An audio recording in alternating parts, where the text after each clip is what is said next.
Voilà, ce soir, Dieu voulant, nous allons clôturer notre série de messages autour de ce thème « Il est où le bonheur ?» Amen. On a parlé de différents personnages qui ont cherché le bonheur dans différents endroits, dans différentes choses de ce monde. Et on a terminé avec ce personnage particulier. La Bible nous dit que c'était un jeune homme, et c'était un jeune homme riche. On a vu ensemble que c'était un jeune homme qui avait tout pour justement connaître le bonheur, mais il est venu la mine défaite devant le Seigneur pour lui poser cette question tellement capitale, tellement importante, que dois-je faire pour avoir la vie éternelle? Je pense que cet homme avait compris qu'il y avait un lien entre cette question et le bonheur. Je pense que cet homme avait compris que le bonheur ne se trouvait pas dans les choses de ce monde, mais le bonheur était, j'ai envie de dire, un état, quelque chose que l'on connaissait à partir du moment où on savait que Jésus-Christ était notre Sauveur et notre Seigneur. Quand nous avons en nous l'assurance du salut, Mireille l'a dit, Esther l'a dit, et peut-être plusieurs d'entre nous auraient pu le dire aussi ce soir, quand nous avons en nous l'assurance du salut, malgré l'épreuve, malgré la difficulté, il y a en nous une paix, il y a en nous le bonheur, alléluia.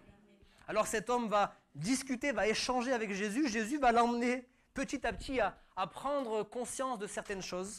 Et puisque cet homme était venu avec une certaine assurance dans les œuvres, dans ce qu'il faisait, il va dire à Jésus, mais tu vois, tous ces commandements, depuis ma plus tendre enfance, depuis ma jeunesse, je les observe.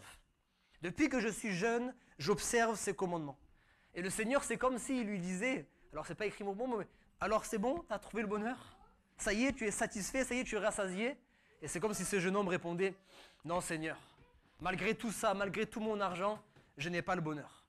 Alors, Jésus va lui parler, il va lui dire, va, et c'est sur cette parole qu'on s'est quitté la semaine dernière, il va lui dire, va, et je vous disais que souvent Jésus a dit cette parole, va. Et avec cette parole, il y a un commandement, avec cette parole, il y a une promesse.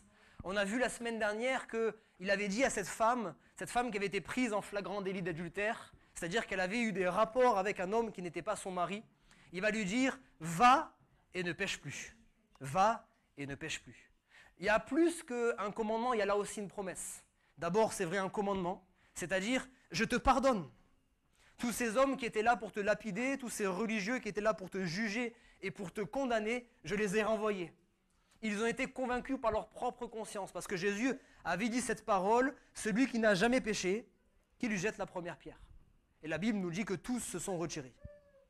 Il dit, où sont ceux qui te condamnaient? Elle répond, il n'y a plus personne.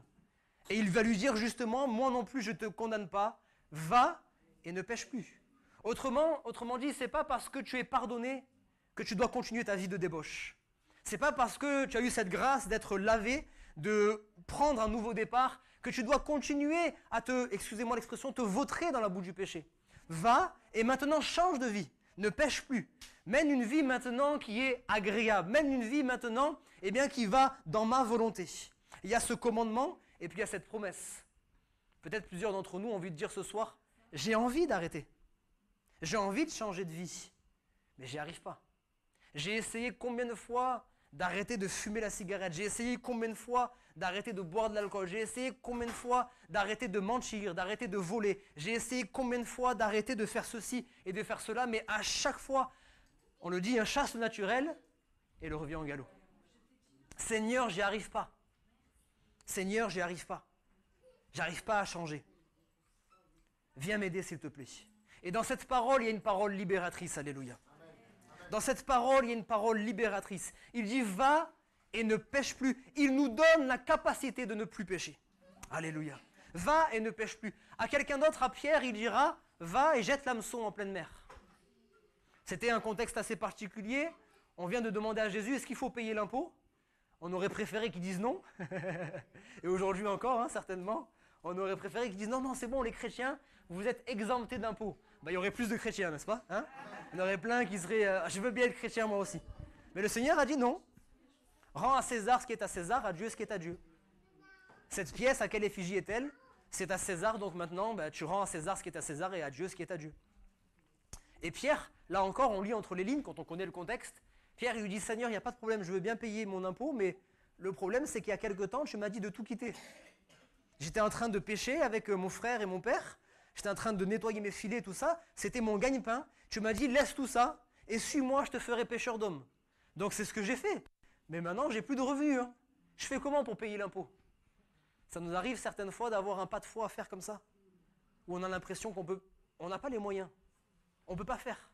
Parce que justement, on veut marcher droit avec le Seigneur. On pourrait travailler, on dit ça, travailler au black. On pourrait essayer de gagner un peu d'argent au niveau de la CAF, on pourrait essayer de gagner un peu d'argent à droite, à gauche, on pourrait essayer d'aller entre les mailles du filet, mais on ne veut pas, on veut rester droit avec le Seigneur. Et à cause de ça, on vit simplement. Et il y a des moments, il y a des coups durs dans notre vie, et on se dit, Seigneur, je veux bien moi, je veux bien rester sur le droit chemin, mais là c'est compliqué. Et c'est là où le Seigneur va lui dire, va et jette l'hameçon. Mais Seigneur, tu veux que je fasse quoi avec un poisson? Je vais payer mon impôt avec un poisson? Si tu m'avais dit comme la dernière fois, jette les filets avec tous les poissons, je pense que je peux payer mon impôt. Mais là, va et jette l'hameçon. Vous voyez comment Dieu fait des choses qui bouleversent notre entendement?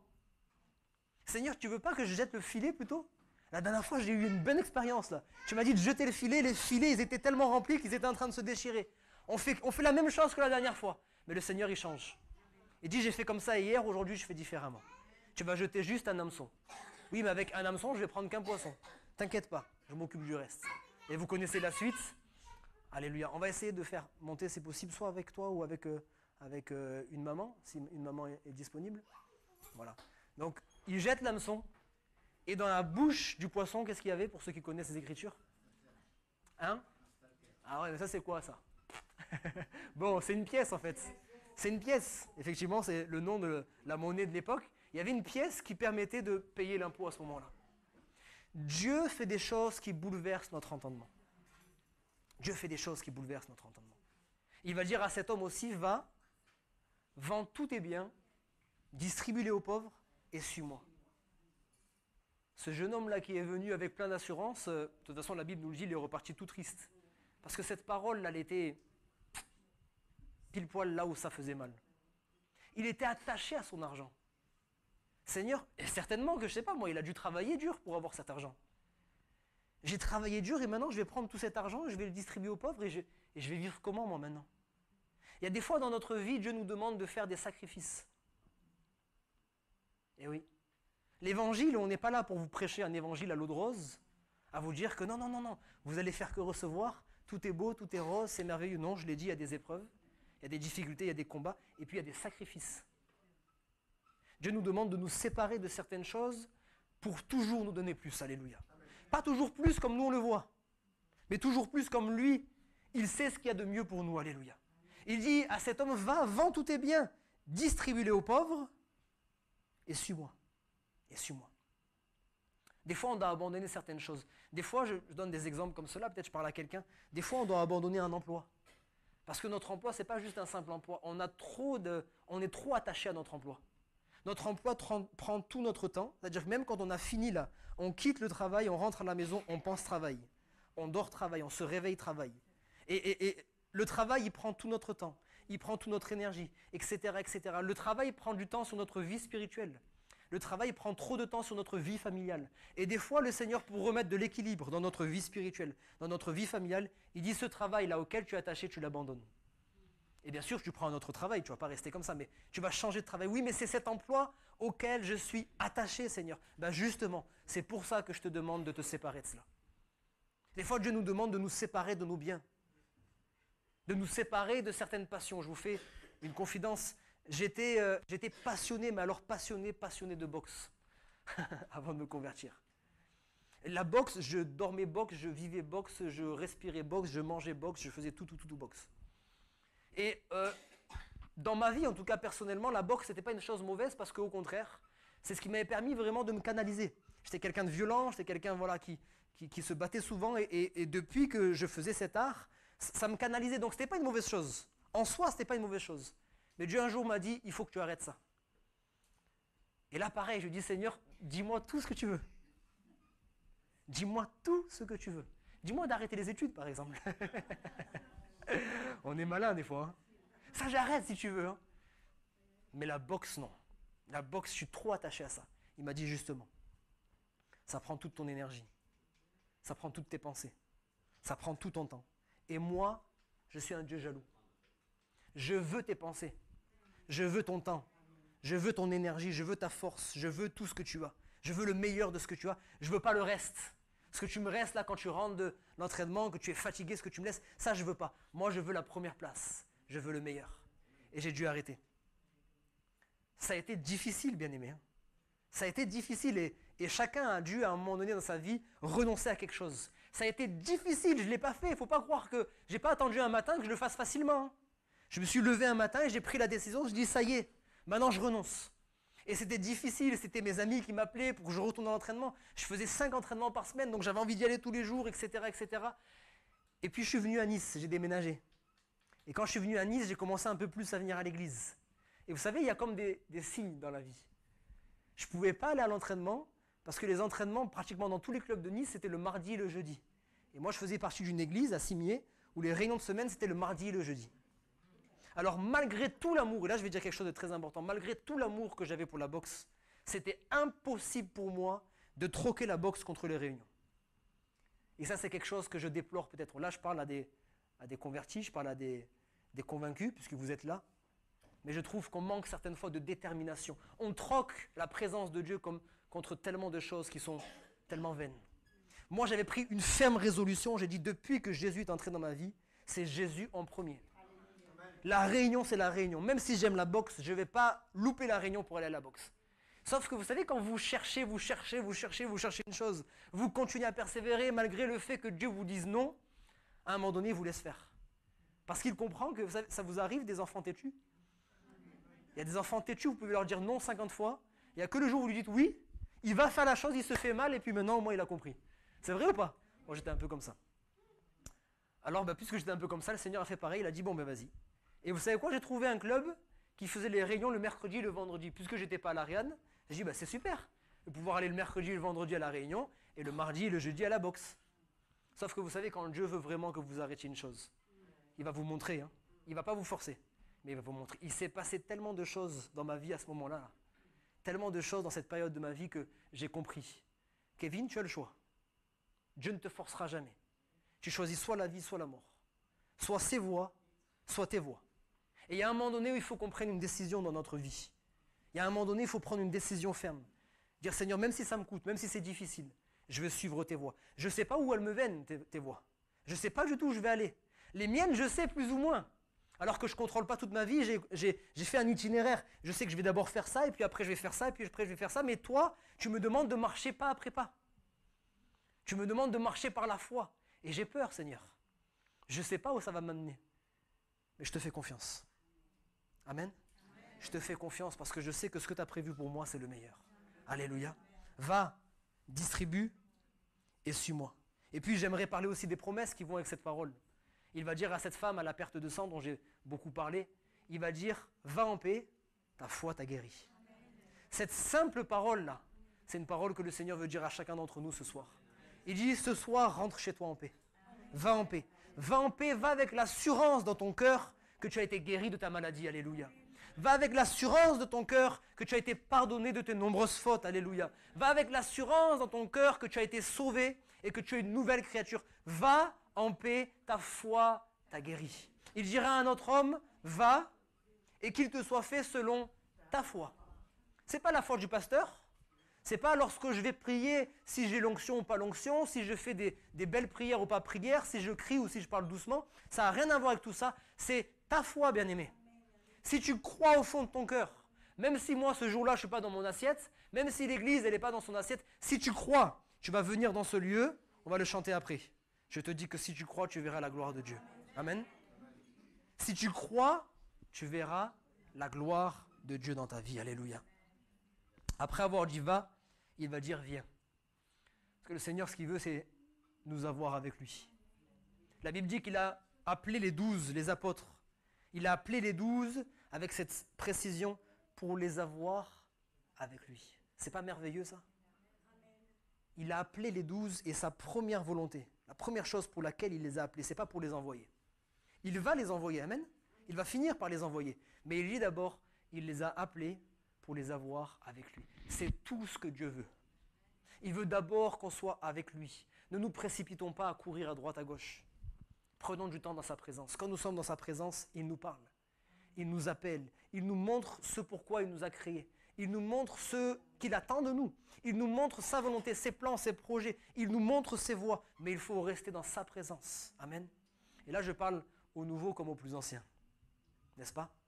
Parce qu'on a très vite fait d'être des martes. Oui ou non? Vous êtes avec moi ou pas ce soir? On a très vite fait d'être des martes. Et de s'activer, de faire toutes sortes de choses. Oui, pour le Seigneur. Oui, pour le Seigneur. Mais on en oublie même simplement sa présence. On oublie simplement de rester avec lui. Le Seigneur nous appelle de différentes manières. Je l'ai cité dernièrement, venez à moi vous tous qui êtes fatigués et chargés. Est-ce qu'il y a dans cette salle des gens qui sont fatigués de leur vie, qui sont fatigués de lutter contre le péché, des gens qui sont fatigués de la maladie dans leur corps, qui sont fatigués et d'être tourmentés peut-être par des esprits? Le Seigneur nous offre encore cette bonne nouvelle. Il dit, venez à moi vous qui êtes fatigués et chargés, je vous donnerai du repos. Venez à moi vous qui avez soif, soif de justice, soif de vérité, soif de connaître Dieu davantage. On a tellement soif de choses futiles dans ce monde. Est-ce qu'on n'a pas envie d'avoir soif de Dieu, de découvrir Dieu? Il veut se faire connaître. Il dit, si vous me cherchez, vous me trouverez. Si vous me cherchez de tout votre cœur. Et malheureusement, il ne trouve pas beaucoup de personnes sur cette terre qui le cherchent de tout leur cœur.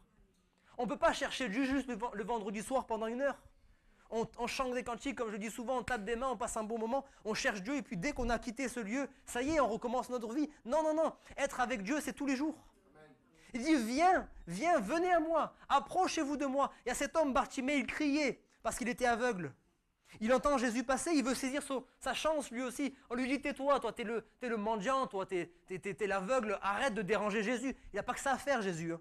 Jésus, c'est le Dieu des grands de ce monde. Jésus, c'est le Dieu qui s'intéresse à ceux qui ont de l'argent, à ceux qui ont de quoi lui donner en retour. Non, certainement pas. Jésus est venu parmi les petits, parmi les faibles, parmi les pécheurs. Jésus est venu non pour être servi, mais pour servir les autres. Il n'est pas venu pour perdre, mais il est venu pour sauver. Alléluia. Et quand il est passé, il a entendu sa voix, il a dit qu'on l'appelle, qu'on l'appelle. Et c'est même qui lui disait, tais-toi. Ils vont lui dire, prends courage, lève-toi. Jésus t'appelle, Jésus te dit de venir. Et ce soir encore, il nous dit de venir. Ce soir encore, il invite chacun d'entre nous, les personnes qui s'approchent depuis peu, comme ceux qui marchent avec lui depuis des années, nous pouvons encore ce soir nous approcher de lui. Alléluia. Juste une petite remarque par rapport à ça. Vous avez remarqué que Jésus va dire à cet homme, va et viens. Mais cet homme était déjà venu vers lui. Au début du passage, il est dit, s'étant approché du Seigneur. Il était déjà venu. La différence, c'est que la première fois, il ne s'est pas approché de la bonne manière. La première fois, il s'est approché avec assurance en lui-même. Assurance dans ses propres œuvres, dans ce qu'il était. Il s'est approché avec assurance, avec orgueil. Le Seigneur lui a dit, non, non, va, mets de l'ordre dans ta vie et reviens avec humilité. Reviens avec cette conscience que tu as besoin de moi. Si tu penses que tu n'as pas besoin de moi, et c'est là la raison de ce verset, Dieu résiste aux orgueilleux. Il fait grâce aux humbles. Pourquoi il résiste aux orgueilleux? Pas parce qu'il ne veut pas bénir, mais si tu es orgueilleux, tu penses que tu peux te débrouiller tout seul, débrouille-toi tout seul. Quand tu auras fini de te débattre, quand tu auras fini de te fatiguer, tu pourras venir vers moi et je t'accueillerai les bras grands ouverts. Alléluia. Venez, venez à moi. Et puis il dit, suis-moi. Je l'ai souvent dit, il y a une grande différence, bien aimé, entre faire une expérience, et je ne me lasserai pas de le dire, entre faire une expérience avec Dieu et être enfant de Dieu. Dieu ne veut pas simplement que nous fassions des expériences. Dieu aime ces moments où on se retrouve, on prie pour les malades sont guéris. Alléluia. On prie pour ceux qui sont tourmentés par les démons et ils sont libérés. On prie pour ceux qui sont liés par le péché, ils sont délivrés. Alléluia. Est-ce que je peux entendre des amens ce soir ou pas? Dieu le fait jour après jour, semaine après semaine. Mais vous savez que Dieu, c'est pas ça qu'il désire. Dieu veut nous sauver. Dieu veut faire de nous des enfants de Dieu. Il y a une grande différence, bien-aimé, entre être un croyant et être un chrétien. Croyant, c'est facile pour beaucoup de personnes. Peut-être que dans ce lieu, pratiquement tout le monde est croyant. Est-ce que nous sommes tous chrétiens et chrétiennes? Ça, c'est pas à nous d'y répondre. Être croyant, c'est juste croire en Dieu. Être chrétien, c'est être un disciple, c'est suivre le Seigneur, c'est marcher avec lui. C'est le suivre, justement. Il dit, viens et suis-moi. Viens et suis-moi. Suivre le Seigneur, c'est renoncer à notre propre volonté, à nos propres désirs, à nos propres priorités, parce que nos priorités ne sont pas ses priorités. Suivre le Seigneur, c'est renoncer à nos voies. Esther parlait de ses projets de vie. Je vous donne juste un exemple. J'habitais à Clermont-Ferrand, dans le centre de la France, et j'ai connu le Seigneur en venant en vacances à Nice, puisque je suis originaire de Nice. Et donc à chaque fois que je retournais à Clermont-Ferrand, j'étais le seul chrétien de tout mon entourage. Donc j'essayais comme je pouvais, mais bon, petit à petit, ça finissait par s'amoindrir. Et puis on avait nos projets avec Erika, celle qui est devenue mon épouse. Elle devait terminer son bac, et après son bac, elle devait me rejoindre à Clermont-Ferrand. On s'était inscrits, et on a commencé les études d'ailleurs. Moi, je commençais une licence de psychologie pour devenir éducateur spécialisé, et elle devait commencer un BTS comptabilité. Tout était bien tracé, c'était merveilleux. On fait nos 3 années, dès qu'on a fini nos 3 années, on cherche un travail. La vie est moins chère à Clermont-Ferrand, on s'installe sur Clermont-Ferrand, c'est merveilleux. Ça, c'était nos projets.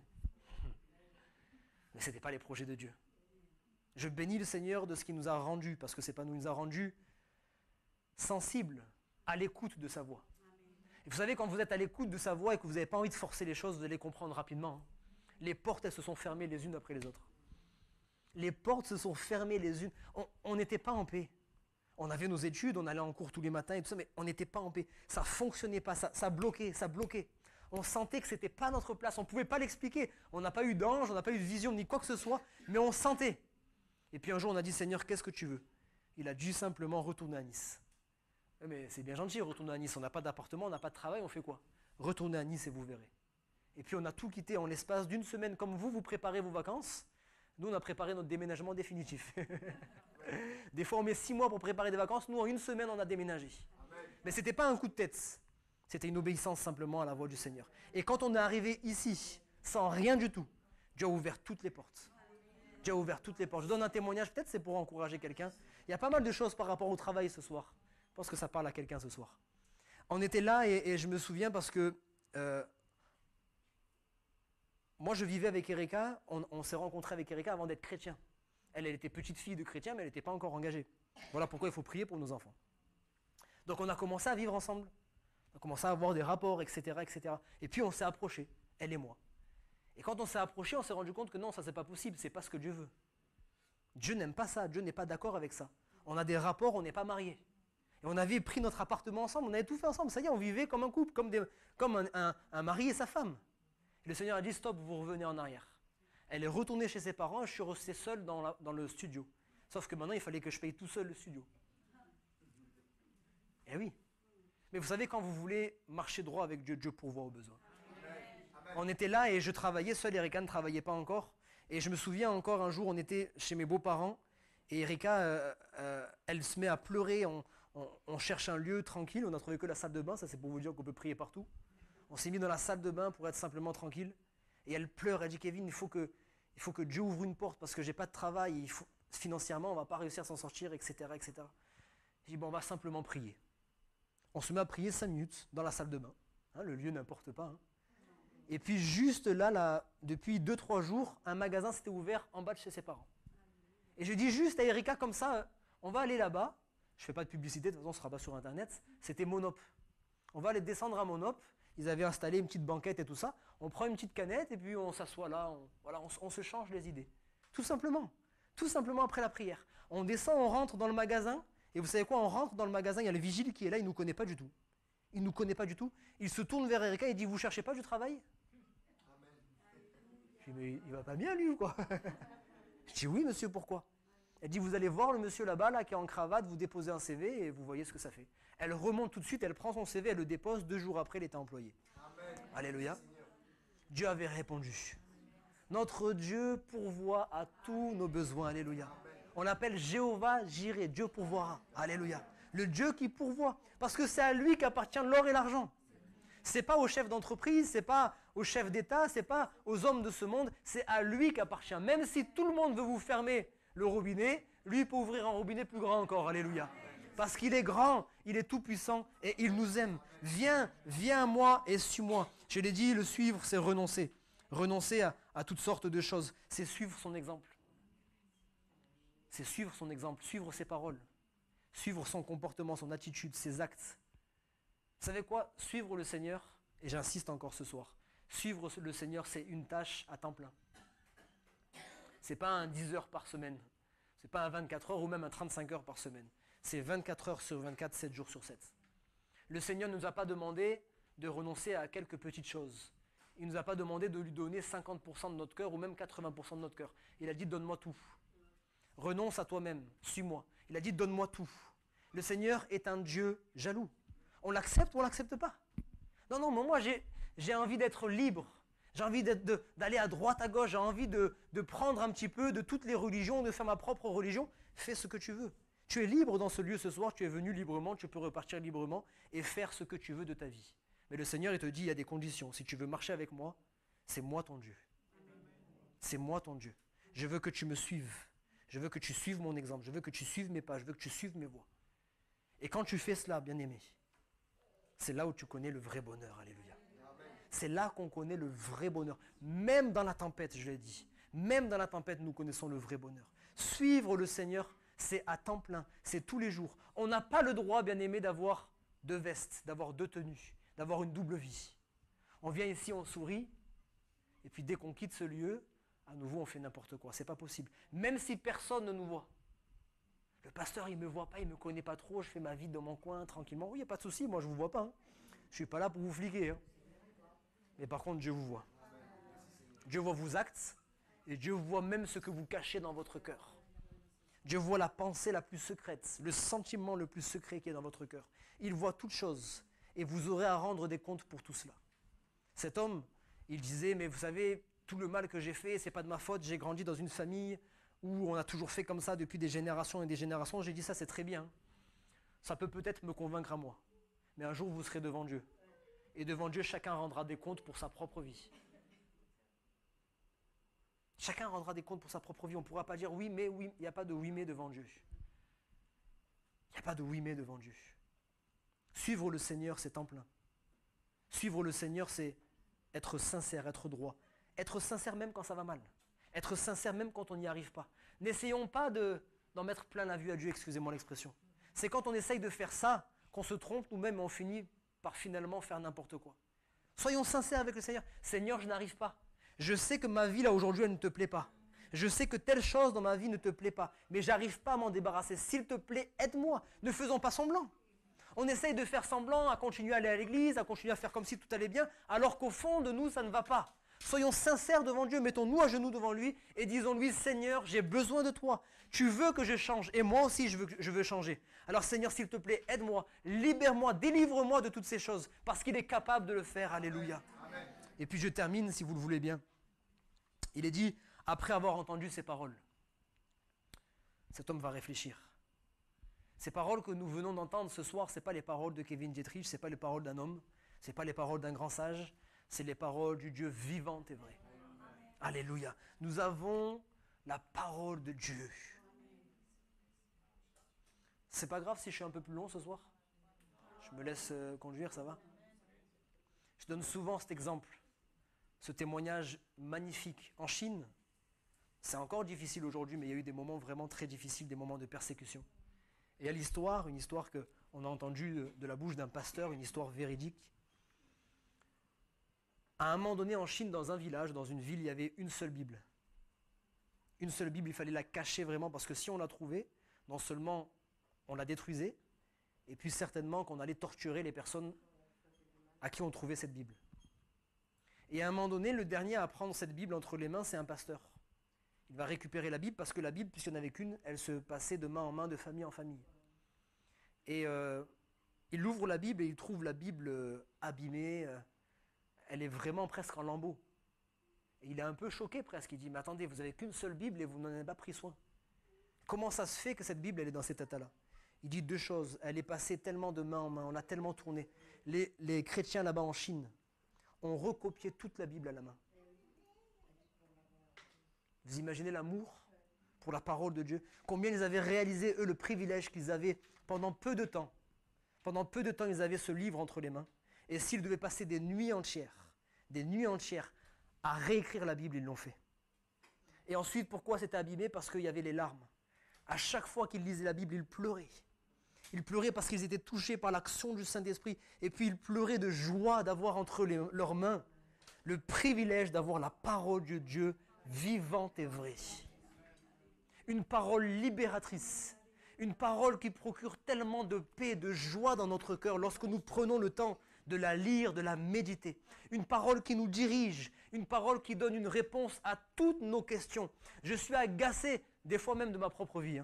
Mais des fois, je suis agacé quand j'entends « Pasteur, je veux que Dieu me parle, Dieu ne me parle pas. » Notre sœur, elle disait, elle a été sincère, elle a levé le poing contre Dieu. Et souvent, ça m'arrive de rencontrer des gens comme ça. « Mais c'est pas vrai, Dieu ne parle pas, je fais que prier. Et dans ma vie, je pose des questions à Dieu, Dieu ne me répond pas. » Mais parce que tu ne lis pas ta Bible. Tu ne lis pas ta Bible. Dans la Bible, il y a la réponse à toutes nos questions. Il n'y a pas une seule question de ce monde dans laquelle il n'y a pas de réponse. Je parle de questions essentielles, je parle de questions importantes. Parce que Dieu volontairement a caché d'autres choses qui sont tellement futiles et tellement secondaires. Mais toutes les réponses de ta vie sont dans ce livre. Ce livre a la solution à tous nos problèmes. Tous nos problèmes, il y a la solution dans ce livre. Il nous faut simplement prendre un peu de temps. Prendre un peu de temps pour la méditer. Elle est là disponible, elle est là gratuite. On peut la prendre avec nous partout. J'étais en train de faire la visite justement, j'étais dans la rue, je ne voulais pas prendre mon sac, j'ai pris la Bible comme ça, là, à main nue, sans qu'elle soit cachée. Et si je voulais, je pouvais marcher comme ça dans la rue. Hein. On n'allait pas m'arrêter, on n'allait rien faire. Je peux le faire librement. Ce livre-là, je le lis quand je veux. Et là, je parle plus aux chrétiens quand même. Combien de fois on le lit, ce livre? Il y a des personnes, vous allez rigoler, c'est vrai que c'est un peu rigolo, mais en même temps c'est triste. Il y a des personnes, les pages de leur Bible se décollent à l'église. Parce qu'elle est tellement neuve et on n'a jamais lu. Ça m'est déjà arrivé de voir ça. Alors si vous venez de l'acheter, c'est normal, vous ne les avez pas lus. Hein. Mais des fois, c'est des Bibles qui sont tellement vieilles, on n'a même pas encore ouvert ce livre. Que le Seigneur nous donne cet amour pour la parole. Parce que là, encore une fois, ça ne viendra pas de nous. Mais prions que le Seigneur nous donne cet amour pour la parole. Je peux prendre encore un petit moment? Cette parole que nous avons entendue ce soir, quel effet elle va avoir dans notre vie? Tout va dépendre de nous. Tout va dépendre de nous, bien-aimés. Jésus va parler d'une parabole, il va parler de ces 4 terres. Le semeur qui sort pour semer, la semence, c'est la parole de Dieu. La terre, c'est notre cœur. Et il parle de 4 terres. Il parle d'une première terre où la semence va tomber le long du chemin. Ça, ce sont les personnes qui viennent aux réunions, mais avec un esprit distrait. Ils viennent avec négligence, ils écoutent que d'une oreille. Et puis en même temps, ils sont en train de penser à autre chose. Et bien évidemment, lorsqu'on reçoit la parole de Dieu de cette manière-là, je le dis à chaque fois, à peine sorti de ce lieu, à peine qu'on a franchi le palier de cette porte, l'ennemi vient et il vole tout ce qu'on a reçu. Et je sais que ça nous est arrivé à tous. De sortir d'une réunion, on est plein de feu, on a reçu plein de choses, et c'est comme si 2 heures après ou le lendemain, on n'a plus rien. C'est parce qu'on n'a pas veillé, bien-aimé. Parce que cette parole, on ne l'a pas reçue de tout notre cœur. Parce qu'on a été léger. Et on le dit souvent, et ce qui me rassure, c'est qu'à l'époque, M. Luce, pour ceux qui l'ont connu, disait la même chose à la fin des réunions. Frères et sœurs, c'est vrai, saluez-vous. Encouragez-vous, etc., etc. Mais ne vous détournez pas là par les conversations. Ne commencez pas à parler de la pluie, du beau temps, du football ou de je ne sais rien. Entretenez-vous plutôt de ce que vous avez entendu. Parce que vous savez, des fois ça part pas d'un mauvais sentiment, mais on finit la réunion et on commence à parler de toute autre chose et ça y est, c'est fini. Et pendant qu'on est distrait avec autre chose, l'ennemi vient et il enlève la semence. Et on n'a pas cette possibilité de profiter de ce que Dieu a mis dans notre cœur. La deuxième terre, c'est une terre rocailleuse. Quelqu'un qui dit oui, c'est merveilleux, alléluia. Et là, combien de fois on a invité des personnes pour participer aux réunions? Elles sortent de ce lieu, franchement, la plupart du temps, elles ne disent pas « Ah ouais, c'est ennuyant, c'est triste, c'est triste. » Non, en général, elles disent « Ouais, il y a la joie, il y a l'amour, etc., etc. » Et les gens sont tout feu, tout flamme. Mais ils ont entendu ici. Ils ont entendu avec leur tête. Ils n'ont pas pris le temps que ça vienne dans leur cœur. Et il faut que ça descende dans notre cœur. Il faut que ça vienne prendre en profondeur dans notre cœur. La troisième terre, c'est les épines, c'est les ronces. C'est bien de recevoir la parole de Dieu, mais il faut mettre de l'ordre dans notre vie. À un moment donné, il faut couper avec le péché. Parce que quand la parole de Dieu, elle porte du fruit, si les ronces viennent pour prendre le dessus, ça finit par étouffer ce que Dieu a mis dans notre cœur. Et combien de fois on a vu des personnes commencer à marcher avec le Seigneur, mais elles n'ont pas mis de l'ordre dans leur vie. Et si vous ne mettez pas de l'ordre dans votre vie, là je parle particulièrement à ceux qui s'approchent, quand vous vous approchez de Dieu, vous devez vite mettre de l'ordre dans votre vie. Parce que les ronces et les épines finissent toujours par prendre le dessus. Et sans que vous vous en rendiez compte. Qu'est-ce que ça a procuré dans votre cœur? Qu'est-ce que ça procure quand vous quittez ce lieu? La parole de Dieu, quel effet elle a? Et je termine sur ça. On va se séparer les uns les autres. On va vaquer à nos occupations, qu'on le veuille ou non, c'est la vie. On ne peut pas rester qu'à l'église tout le temps, on ne peut pas rester à la réunion tout le temps, on voudrait bien. Et à un moment donné, qu'est-ce qu'on va faire de cette parole? Est-ce qu'on va commencer à la mettre en pratique maintenant? J'ai entendu ce soir que pour avoir le vrai bonheur, il faut que je renonce. Il faut que j'aille et que je mette de l'ordre dans ma vie. Je vais rentrer chez moi. Et je ne vais pas attendre demain, dès ce soir, je vais mettre de l'ordre dans ma vie, alléluia. De telle sorte que la semaine prochaine, quand je serai là encore, Dieu voulant, je ne viens pas le même que ce que j'étais chaque semaine. J'ai vu des gens venir pendant des mois et des mois et des mois et des mois et des mois. Ils vivent de belles expériences, il n'y a rien qui change dans leur vie, c'est tellement dommage. Chaque semaine où vous venez, vous devez être différent. Je parle de Jean, parce que ça a été physique, ça s'est vu. Jean, il est arrivé avec un visage vraiment, on sentait qu'il y avait l'angoisse et toutes ces choses. Et dans son visage, ça s'est changé, alléluia. Amen. Semaine après semaine, on a vu un visage changer. Mais je prie, Jean, pour que maintenant, c'est ton cœur qui change de plus en plus, alléluia. Ça, c'est des choses qu'on ne voit pas toujours, mais on finit par le voir tôt ou tard. Que Dieu change nos cœurs, que Dieu change nos vies. Alléluia.